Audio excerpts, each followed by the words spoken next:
Dear viewers, नमस्कार। Current event in 2 minutes में आपका स्वागत है। आज हम आईएनएस अरिहंत की सैन्य तैनाती के बारे में बात करेंगे। आईएनएस अरिहंत भारत की दूसरी परमाणु शक्ति चालित एवं परमाणु युद्धास्त्र वहन में सक्षम पनडुब्बी है।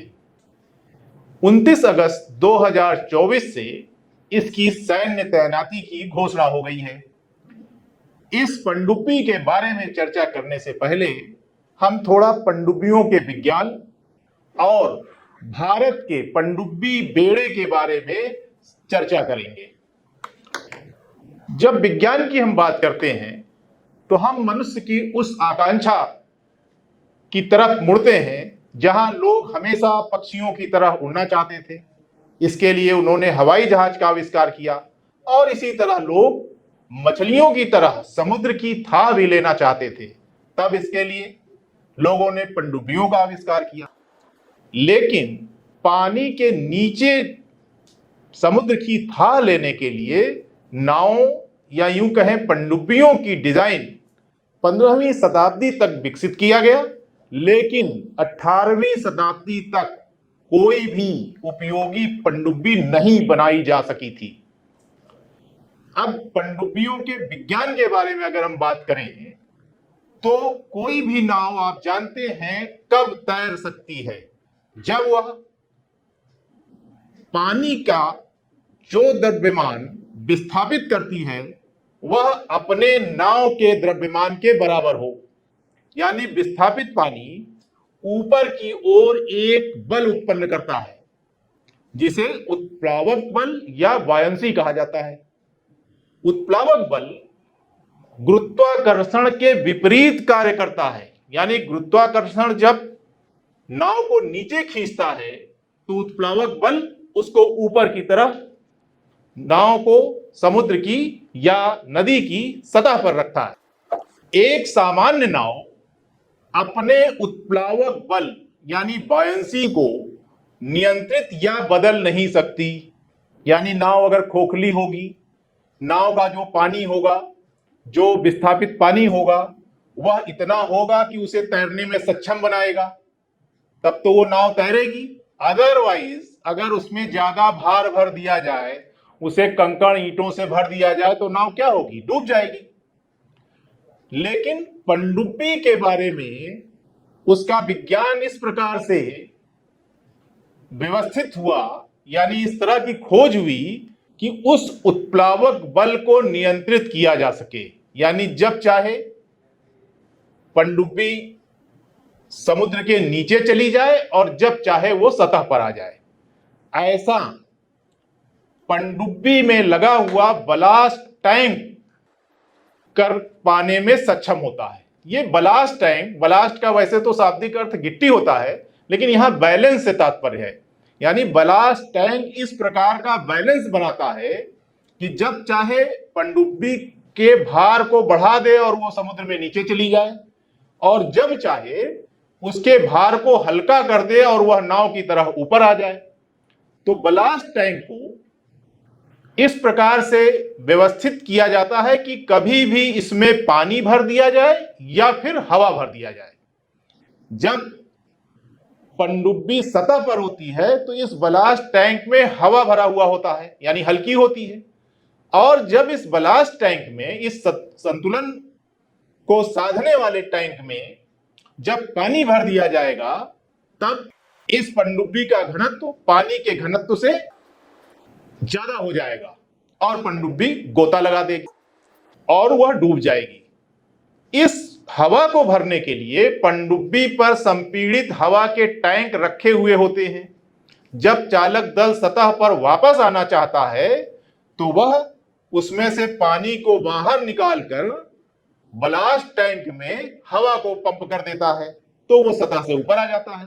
इस दिए गए चित्र में इसका एक नमूना पेश किया गया है जिसे आप बोर्ड पर देख सकते हैं कि बलास्ट टैंक जब भर दिया जाएगा पानी से तो पनडुब्बी डूबेगी, और जब बलास्ट टैंक में से पानी निकाल करके हवा भर दिया जाएगा तो पनडुब्बी सतह पर आ जाएगी। यानी पनडुब्बी को नियंत्रित करने की व्यवस्था ही इसका विज्ञान है। अब हम एक चार्ट के माध्यम से आपको दिखाना चाह रहे हैं कि भारतीय नौसेना में कौन सी पनडुब्बियां तैनात हैं। कुल 18 पनडुब्बियां इस समय भारतीय नौसेना में तैनात हो चुकी हैं, जिसमें 2 परमाणु विद्युत चालित है, एक है आईएनएस अरिहंत और दूसरी है आईएनएस अरिघात, जो अभी अभी भारतीय नौसेना में जिसकी तैनाती हुई है। शेष 16 डीजल या विद्युत चालित है। डीजल या विद्युत चालित पनडुब्बियां 3 वर्ग की हैं, एक कावेरी वर्ग, शिशुमार वर्ग और सिंधु घोष वर्ग। प्रायः यह क्लास या वर्ग जो नाम दिया जाता है अपनी पहली पनडुब्बी के नाम के आधार पर उसे उस वर्ग कहा जाता है। जो वर्ग होता है उसकी पहली पनडुब्बी उसी नाम की होती है। जैसे कावेरी वर्ग की पहली पनडुब्बी आईएनएस कावेरी। इसी वर्ग में 4 और पनडुब्बियां हुई, आईएनएस खंडेरी, आईएनएस करंज, आईएनएस बेला और आईएनएस बगील। एक पनडुब्बी अभी और निर्माणाधीन है इसी वर्ग की, वह है आईएनएस बगसील। यानी कावेरी वर्ग में 5 पनडुब्बियां इस समय नौसेना में तैनात है। शिशुमार वर्ग में यह जर्मनी के सहयोग से है, कावेरी वर्ग फ्रांस के सहयोग से बनी है। शिशुमार वर्ग में 4 पनडुब्बियां भारतीय नौसेना में तैनात हैं। एक आईएनएस शिशुमार, यह नाम क्यों? क्योंकि यह पहली पनडुब्बी थी और इसी वर्ग की है। दूसरी आईएनएस शंकुश, तीसरी आईएनएस सल्क और चौथी आईएनएस संकुल। इसी तरह से सिंधुघोष वर्ग में इस वर्ग की पनडुब्बियां रूसी सहयोग से निर्मित हैं और पहली पनडुब्बी आईएनएस सिंधुघोष जैसा कि इस वर्ग की है तो पहली इसी नाम की। फिर INS Sindhuraj, INS Sindhuratna, INS Sindhukesari, INS Sindhukirti, INS Sindhu Vijay और आईएनएस सिंधु राष्ट्र। इस तरह से आप देखिए 3 3 6 1 7 पनडुब्बी सिंधुघोष वर्ग, 4 शिशुमार वर्ग, 7 4 11 और 5 कावेरी वर्ग। 16 पनडुब्बियां डीजल विद्युत चालित हैं और परमाणु विद्युत चालित 2 पनडुब्बियां अभी तक बन चुकी हैं, जिनका वर्ग है, क्लास है अरिहंत वर्ग। अरिहंत वर्ग की पहली पनडुब्बी इसी नाम से, आईएनएस अरिहंत के नाम से, अगस्त 2016 में सेना में तैनात हुई और इस वर्ग की दूसरी पनडुब्बी आईएनएस अरिघात अभी जिस पनडुब्बी की बात हम कर रहे हैं वह 29 अगस्त को सेना में सम्मिलित कर दी गई। इस वर्ग की 2 और पनडुब्बियां हैं जो 2025 में संभवतः सेना में शामिल की जाएंगी। एक है आईएनएस अरिदमन और एक और जिसका कूट नाम S4 स्टार है, जिसका नाम अभी नहीं रखा गया है। इस तरह से भारतीय नौसेना की सभी 18 पनडुब्बियों का यह लेखा जोखा है। अब हम आते हैं जो वर्तमान में पनडुब्बी आईएनएस अरिघात भारतीय नौसेना में शामिल की गई है 29 अगस्त 2024 को, उसकी कुछ विशेषताओं के बारे में चर्चा करते हैं। सबसे पहली बात कि यह पनडुब्बी बैलिस्टिक मिसाइल युक्त पनडुब्बी है, यानी इस पर बैलिस्टिक मिसाइल लगी हुई है।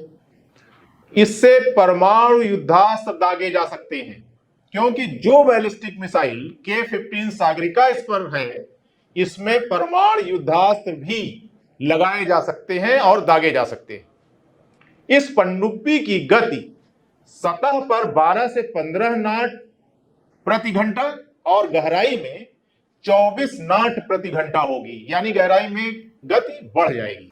इसकी लंबाई 111.6 मीटर है और बीम की ऊंचाई 15 मीटर है।